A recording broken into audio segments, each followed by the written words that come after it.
आपण प्रवास करतोय ना, परमार्थ करतोय ना, तर परमार्थामध्ये ज्या वेळेला आपली प्रवृत्ती होते तर तिथं सगळ्यात पहिलं अधिष्ठान लागतं ते विश्वासाचं. भांडवल गाठी तरी विश्वास. बँकिंगचा विषय आहे का नाही भांडवल.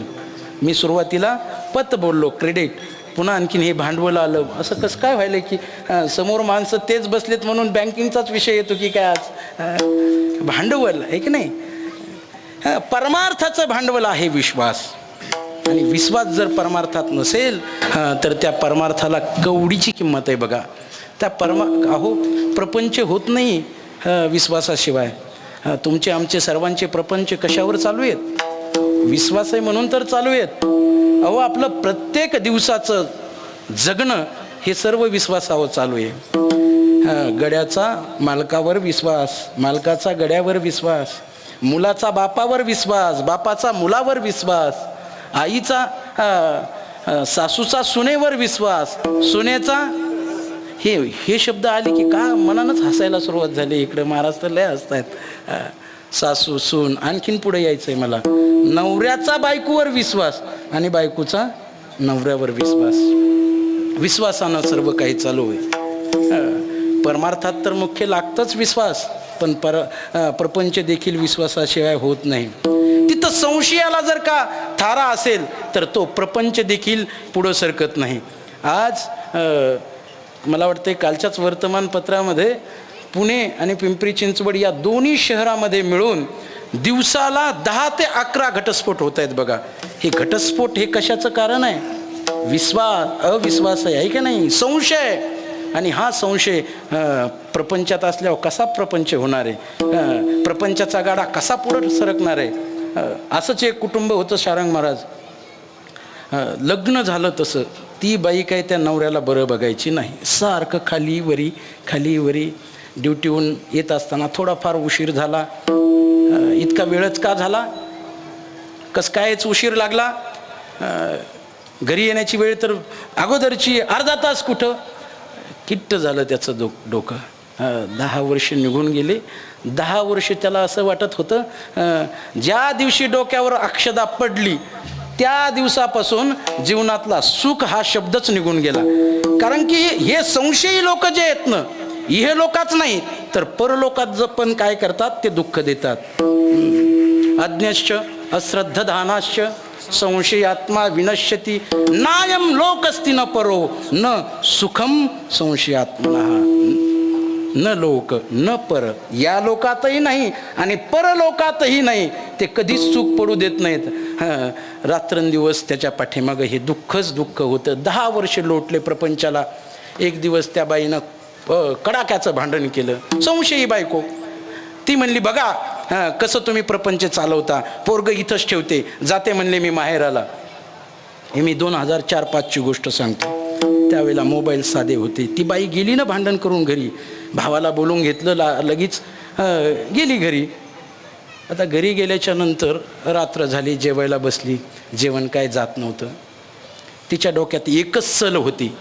संशयी होती ना ती, आपला नवरा घरीच आहे का बाहेर, एवढाच विचार तिच्या डोक्यात. मग तिला वाटलं आता काय करावं. तिची आई म्हणली अगं जेवण आहे ते करून घे. कसं तरी अर्धवट जेवली, पण म्हणली आता झोप लागणार नाही, फोन केला पाहिजे. राग आली पण लगेच फोन करायला तयार झाली. फोन केला. हॅलो म्हणे, कुठं आहेत तुम्ही. नवऱ्याला फोन केला. नवरा म्हणला घरीच आहे ग. असं आहे का, घरीच आहेत नक्की तुम्ही घरी आहेत. संशयी माणसाची बुद्धी कुठं जाते बघा. ती म्हणली तुम्ही जर का घरी असताना तर मिक्सर लावून दाखवा. त्याने मिक्सरचं बटन टाकलं. घर्र आवाज त्या मोबाईलमधून ऐकवला. अँड्रॉइड नव्हते तेव्हा. 1 दिवस गेला, 2 दिवस गेला, घर्र आवाज ऐकायची. हिला वाटलं आता आपला नवरा सुधारलेला दिसतो, घरीच आहे सांगतो, आपण अचानक जाऊन धप्पा देऊ. धप्पा नाही कळाला. इंग्रजीमध्ये त्याला सरप्राईज म्हणतात बरं का. इंग्रजीत काय म्हणतात, सरप्राईज. धप्पा देऊ. मग तिनं निघाली आणि लगबगीनं निघाली. भावाला सांगितलं चल लवकर, काम फत्ते झालं, मालक सुधारला. पोरग तिथंच ठेवून आलेली होती. त्या अंगणामध्ये बाळ्या खेळत होता. लांबूनच बाळ्याला आवाज दिला, का रे बाळ्या, अरे तुझा बाप कुठे आहे. तो म्हणला, अगं आई तू गेली 4 दिवस झालं, 4 दिवसापासून मिक्सर घेऊन गेलंय तर आणखीन आलं नाही म्हणे. हे विश्वासाचं संशयाचं सांगतो मी. प्रपंचामध्ये असला जर का अविश्वास असेल तर प्रपंचही पुढं जात नाही. परमार्थाचं तर भांडवल अधिष्ठानच काय आहे? विश्वास आहे. भाविक विश्वासी, भाविक विश्वासी, भाविक विश्वासी, भाविक विश्वासी, पार उतरिले त्यासी, तुका म्हणे नाशिक उतर काच्या कपाळी, तुका म्हणे नाशिक उतर काच्या कपाळी, तुका म्हणे नाशिक उतर काच्या कपाळी, तुका म्हणे नाशिक उतर काच्या कपाळी. भाविक विश्वासी, आणि त्यालाच तो परमात्मा दिसतो, है का नाही? भाविक विश्वासी पार उतरिले त्यासी, तुका म्हणे नासे कुतरक्याच्या कपाळी. पहिली पायरी आपल्याला बघता येईल की विश्वास परमार्थामध्ये. देवाला पाहायला निघालो ना आपण तर विश्वास असला पाहिजे. आपलं अज्ञान दूर गेलं पाहिजे. अज्ञानावर भाष्य केलं तर आणखीनच जास्त वेळ जाईल, आहे की नाही? ही पात्रता निर्माण केली पाहिजे त्या साधकानं, तरच त्याला परमात्म्याची प्राप्ती करून घेता येते, आहे की नाही? पात्रता त्याला काय म्हणतो आपण? योग्यता. मला तुम्ही सांगा की लहान जन्माला आलेलं बाळ आहे बरं का, लहान जन्माला आलं ते जन्मल्या भात खातं का? ते भात कधी खायला लागतं? बोला ना. हा, बोलत नाहीत वाटतं. कोण म्हणतं 1 वर्षानं?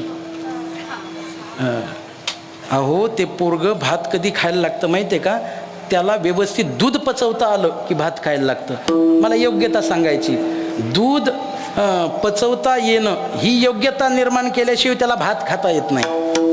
भात पचवता येणं ही योग्यता, पात्रता निर्माण केल्याशिवाय त्याला जेवण. मग ते अन्न प्रशान समारंभ केला जातो बघा. आजकाल खूप काही सजवलं जातं.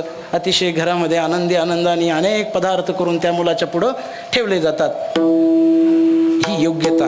बरं सांगा, दुसरीला मुलगा जातो, त्याची योग्यता काय? आता सोपं झालं ना. दुसरीला मुलगा जातो, दुसरीच्या वर्गात बसतो, त्याची पात्रता काय आहे? पहिली पास. खूप दुरून उत्तर आलं बघा. पहिली पास झाला की मुलगा कुठं जातो? दुसरीच्या वर्गात जातो. म्हणजे ही पात्रता आहे. तो 4थीला कधी जातो? 3री पास झाल्यावर. तो 8वीला कधी जातो? 7वी पास झाल्यावर. 9वीला कधी जातो? ही पात्रता. 8वी पास झाल्याच्या नंतर तो 9वीला जातो. एका टप्प्यानं, एका पायरीनं तो योग्यता मिळवत राहतो. पण शासनानं असं करून ठेवलंय, आता ही संस्थेवाले महाराज आहेत म्हणून मी बोलतो बरं का, शासनानं असं करून ठेवलंय की 8वी पर्यंत पोरग नापास करायचंच नाही. आणि हे का असं ठरवलंय माहिती आहे का? कोणते शिक्षण तज्ज्ञ, कारण की शिक्षण क्षेत्रामध्ये सर्वात पहिलं अध्ययनाचं शास्त्र शिकत असताना बालमानसशास्त्राचा अभ्यास करावा लागतो.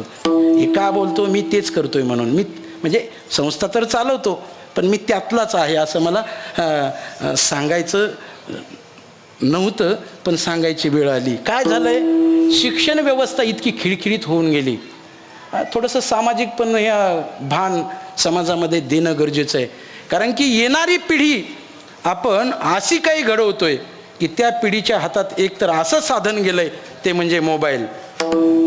मोबाईलमध्ये विघातकताच जास्त आहे आणि विधेयकता कमी आहे. आणि बरेचसे लोक विधायक वापर करत नाहीत, विघातकच वापर करतायत. ते लेकरं तरी काय करतील? एकतर मोबाईल, आणि शासनानं असं करून ठेवलंय त्यांना नापास म्हणायचं नाही. तो बालमानसशास्त्रज्ञ मी शोधला ना, त्याला सांगेन हे आज परिणाम बघ काय व्हायला लागलेत. त्या बालमानसशास्त्राने असं ठरवलं की 8वी पर्यंत ते बालमन, कवळ्या मनाचं ते लेकरू, त्याला नापास हा शब्द ऐकवायचा नाही. जर नापास शब्द ऐकला त्याने तर त्याच्या बालमनावरती परिणाम होईल. इतकं त्याचं कोवळं मन राहिले का तरी? इतके निबरगट्ट झाले तर लेकरं काय सांगायचं. पोरग दगड घेत शिक्षकच वापरायला जातो इकडे तिकडे. त्यांचे मन एवढे निबरगट्ट झालेले आहेत, त्यांच्या मनात विचार केलाय तर ते पोरं मग आमच्या पत्रात नववीमध्ये. खरं तर सचिन साहेबाचं पोरग हुशार आहे बरं का, सेमीला येते. पण येणाऱ्या आळंदीमध्ये जवळजवळ आता टक्केवारी कमी सांगतो तुम्ही इथं येत म्हणून, नाहीतर तुम्ही गेल्याच्या नंतर तुम्ही तुमचं काय आहे तर महाराजांना माहीतच आहे ना, आहे का नाही. अहो 9वीत आल्याच्या नंतर आम्हाला त्यांचं वाचन घ्यावं लागतं. मग ते वाचनासाठी कोणी शिक्षक लावायचे. आज दिवस गेला, कसं काय हो मॅडम मुलगा कुठपर्यंत आला, मॅडम म्हणतात आत्ता शिक त्याला वर्ण अक्षर कळायला लागले. उद्या 8 दिवस गेले की विचारलं की ते म्हणतात आत्ता शिकतो कान्यामध्ये आला. काही दिवसांना म्हणतात तो मात्र्यात आला, आहे का नाही, उकारात आला, मात्र्यात आला. आता म्हणजे जोड अक्षरात गेला, आम्हाला बरं वाटतं. ही शिक्षण व्यवस्था इतकी खिळखिळी होऊन गेली. एक साहेब, त्याला नाद्दर साहेब म्हणायचे आमच्या काळामध्ये, आता काय म्हणतात माहिती नाही, ते जिल्हा शिक्षण अधिकारी त्यांचं एक डिपार्टमेंट आणि त्यांच्या शाळेवरती काय चाललं, त्या शाळा व्यवस्थित चालू आहेत की नाही हे तपासणीसाठी एक पथक असतं. ते पथक शाळा तपासायला गेलं. साहेब तिथं त्या वर्गामध्ये गेले आणि सर्व मुलं उभं राहिले. शिक्षकाला लक्षात आलं आपला वर्ग तपासला जातोय. मग साहेब म्हटले का हो वर्गातल्या मुलांची प्रगती कशी. शिक्षक सांगत होते हे बघा अख्ख्या शाळेमध्ये माझ्यासारखा एक वर्गच नाही, माझ्या वर्गातली इतके मुलं इतके हुशार आहेत, काय सांगायचं तुम्हाला, अतिशय हुशार आणि कुशाग्र बुद्धीचे मुलं माझ्या वर्गात आहेत. ते म्हणले मग मी एक प्रश्न विचारतो. विचारा, कुठलाही प्रश्न विचारा, लगेच उत्तर हजर. त्या साहेबांनी प्रश्न विचारला, मुलांनो मला सांगा, ज्याला उत्तर येतं त्याने हात वर करायचा बरं का. मला सांगा रे तुम्ही शिवधनुष्य कोणी रे तोडला. मोठ्या आवाजात शिक्षक हे साहेब बोलल्याच्या नंतर पोरांनी सर्वांनीच माना खाली घातल्या. या साहेबाला वाटलं आपला प्रश्नच कळाला नसेल कदाचित मुलांना, म्हणून आणखीन मोठ्या आवाजात बोलले, सांगा ना शिवधनुष्य कोणी तोडला. दरडून आवाज होता आणि कोणीच हात वर करायला तयार नाही. एका मुलाला उठ म्हणले, बाबा तू तरी सांग. ते पोरगं उठलं, मान खाली होती, त्याच्या डोळ्याला घळाघळा पाणी आलं, रडायला लागलं ते पोरगं. शिक्षकांनी त्या साहेबाला विनंती केली, साहेब अहो तो पोरगा इतक्या गरीब घरचा आहे, मी त्याच्या आजोबापासून त्याच्या घरच्यांना सर्वांना ओळखतो, त्याचे वडील, त्याची आई, त्याच्या घरचे इतके गरीब आहेत, सामान्य घरचा मुलगा आहे, गरीब घरचा मुलगा आहे, असले मोडातोडीचे कामं ते करणार नाही. ते शिक्षक असं बोलतोय आणि हे शिक्षकाचं बोलणं काय उशिरा कोणाला लेट करण लागलेला दिसतं. इथं 5G रेंजमध्येच राहायला पाहिजे बघा. आता 5G रेंज पकडली ना मग पटकन लक्षात येतं. मग त्या शिक्षकाची तक्रार घेऊन हे मुख्याध्यापकाकडे गेले. काय म्हणे तुमचे शिक्षक, अहो मी त्या पोराला प्रश्न विचारतोय शिवधनुष्य कोणी तोडला, तो शिक्षक बोलतो तो पोरगा इतक्या गरीब घरचा आहे, त्याच्या घरातल्या सगळ्यांना मी ओळखतो, तसे मोडातोडीचे कामं करणार नाही. असं काय हे शिक्षण, काय तुमच्या शाळेची प्रगती. मुख्याध्यापक म्हणले हे बघा मी मागच्याच मीटिंगमध्ये बोललो, त्या शिक्षकालाच ओरडायला लागले. म्हणले आपल्या मागच्या मीटिंगमध्ये काय ठरलं, अहो हल्ली मुलं दिसताना चेहऱ्यानं गरीब दिसतात पण विचित्र मुलं आहेत, ते कोणता मुलगा आहे घेऊन या. त्या मुलाला घेऊन आले. तिथं मुलगा बघितला, त्याची मान खाली होती. तावात ते मुख्याध्यापक म्हणत होते, मी हेच म्हणत होतो तुम्हाला, जे मुलं असे आहेत ना खाली मुंडीन पाताळ धुंडी हेच असे उद्योग करतात. साहेब थांबा तुम्ही, फक्त मला अर्ध्या तासाचा वेळ द्या, मी फोन लावतो, त्याच्या वडिलाला बोलून घेतो आणि त्याच्याकडून कबूलच करून घेतो. अरे बापरे, शिक्षकाची तक्रार मुख्याध्यापकाकडे घेऊन आलो, पण ही तक्रार जायची कोणाकडे, न्यायची कोणाकडं. त्यांनी लगेच मंत्रालय गाठलं, शिक्षण मंत्र्याची भेट घेतली. म्हणले महाराष्ट्राच्या शिक्षण व्यवस्थेचे दिवाळे निघायची वेळ आली, असा असा प्रकार घडला. सर्व इत्थंभूत प्रकार सांगितला. त्या मंत्र्यांनी सांगितलं हे बघा आत्ता महाराष्ट्रात वातावरण चांगलं नाही, कोणी कोणासोबतही फोटो काढून हिरवळ करून घेतली, सगळी कळतंय ना, सगळी हिरवळ करून घेतली, वाईट परिस्थिती आहे बघा. आणि हा प्रश्न तर फार गंभीर आहे, तो तुमचा आणि माझ्यातच राहू द्या. हे जर का मीडियाच्या हाती लागलं तर आणखीन नवीन एक कोलीत त्यांना मिळेल. आधीच मीडिया आमच्या बाजूनं नाही, आमच्या विरोधातल्या बातम्या चालवते. पे बातम्या चालवते आणि आणखीन तेल मीठ लावून ही बातमी महाराष्ट्रभर पसरल. ह्या विषय तुमचा आणि माझ्यातच राहू द्या, फार गंभीर विषय, असे शब्द असतात त्यांचे. हा विषय फार गंभीर आहे, न्याय प्रविष्ट प्रकरण आहे, मी भाष्य करणार नाही, असेच शब्द असतात. विषय गंभीर आहे, तुमचा आणि माझ्यात राहू द्या. येणाऱ्या अधिवेशनामध्ये 5-6 शिवधनुष्य मंजूर करतो आणि शाळेला देऊन टाकतो. काय म्हणले आता तक्रार घेऊन तरी जायची कोणाकडं? डोक्यावरती हात मारला, गालात मारून घ्यायची वेळ झाली. तसाच घरी गेला, चेहरा पडलेला होता. नोकरदारांच्या बायकाला माहिती असतं, प्रफुल्लित चेहरा असला की काही नाही, ओके आहे सगळं. पण चेहरा पडलेला असला तर एकतर कामाचा व्याप नसता, बॉसनं झापल्याला दिसतंय, मग ह्या अगोदरच तयारीत असतात. आज बदाम शेक आणून ठेवलाय, खूप ऊन आहे, द्यायचं का बदाम शेक, का वाळा घातलेलं पाणी द्यायचं, लिंबू सरबत देऊ का? चेहरा पडलाय. आता त्यांनी विचार केला, तक्रार तरी न्यायची कोणाला, जवळचं माणूस हेच आहे,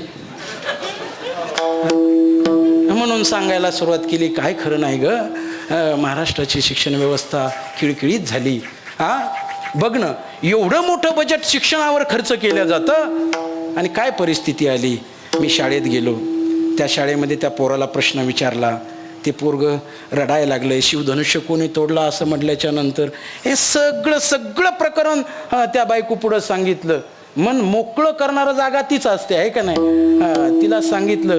ती म्हणली, हे बघा, मी 15 वर्ष झालं तुमच्यासोबत प्रपंच करते, मलाच माहीत आहे तुमचा काय स्वभाव बदलत नाही. असे मोडातोडीचे कामं तुम्ही करता, नावं दुसऱ्यावर घालता. हे असलं. मला एक सांगायचंय, पात्रतेसाठी टप्प्याने आपल्याला पुढं जावं लागतं, आहे की नाही?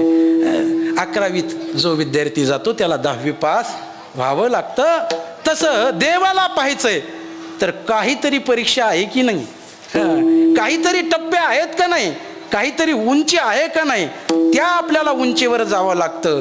आणि त्या उंचीवर गेल्याच्या नंतर देवाला पाहता येतं. उंच ठाई उभे राहो, उंच ठाई उभे राहो, उंच ठाई उभे राहो, उंच ठाई. देव पाहो, देव पाहो, उंच ठाई उभे राहो, उंच ठाई उभे राहो, उंच ठाई उभे राहो.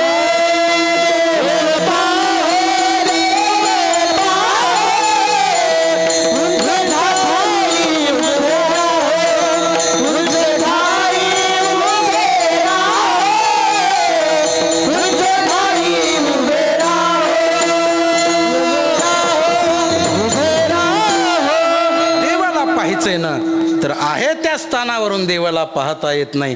त्याला पाहण्यासाठी आपली भूमिका बदलली पाहिजे, आपली योग्यता बदलली पाहिजे, आपलं स्थान उंच केलं पाहिजे. मग ते उंच जाण्यासाठी ज्या पायऱ्या आहेत ना, ते ज्ञानोबारायांनी 7व्या अध्यायामध्ये सांगितले आहेत बघा. जे तो विषयाची दाट झाडी, माझी कामक्रोधाची साकडी, चुका उनियाला पाडी सद्वासनेच्या, मग साधुसंगे सुभटा, उजू सत्कर्माची वाटा, अप्रवृत्तीचा अवाटा डावलोनी, आणि जन्मसताचा वाहतवना, नलेची तेवेची अशेची आव्हाना, मग फल हेतूचा उगाना, कवने चाळी शरीर संयोगाची राती, माझी धावता सडिये अयती, मग कर्मक्षयाची पहाती पहाट झाली, तैसीच गुरुकृपा उखा उजळली, ज्ञानाची ओतपली पडली, मग साम्याची रिद्धी उघडली, तयाची दिठी देव पाहो, देव पाहो, देव पाहो, देव पाहो, देव पाहो, देव पाहो, देव पाहो, देव पाहो. उंच ठाई उभे राहो, उंच ठाई उभे राहो, उंच ठाई उभे राहो, उंच ठाई उभे राहो, उंच ठाई उभे राहो, उंच ठाई उभे राहो. देव पाहो, देव पाहो, उंच ठाई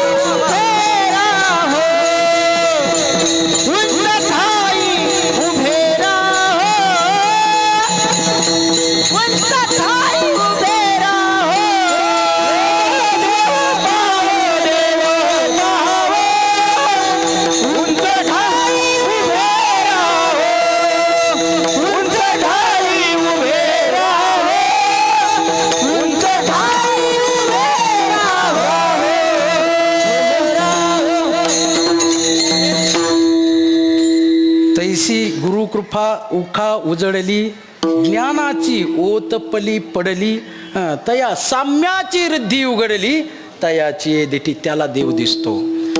मग मी सुरुवात जिथून केली ना, जे तो विषयाची दाट झाडी, तो साधक विषयरूपी जंगलातून खडतर असा प्रवास करतो. खरं तर विषय माणसाला आवरता येत नाहीत. विषय हे इंद्रियाच्या माध्यमातून, इंद्रिय आवरले की विषयापासून तो साधक दूर जातो. परंतु विषय आणि इंद्रियाची ताटातूट करणं तेवढं सोपं नाही. किती कठीण आहे. माऊली बोलतात, सारसाही बिघडता होय होळा होणी, वत्स काढिता ना भनंग उदवडिता, भानया वरुणी माये पुढोनी बालक, काळे नेता एकुलते एक,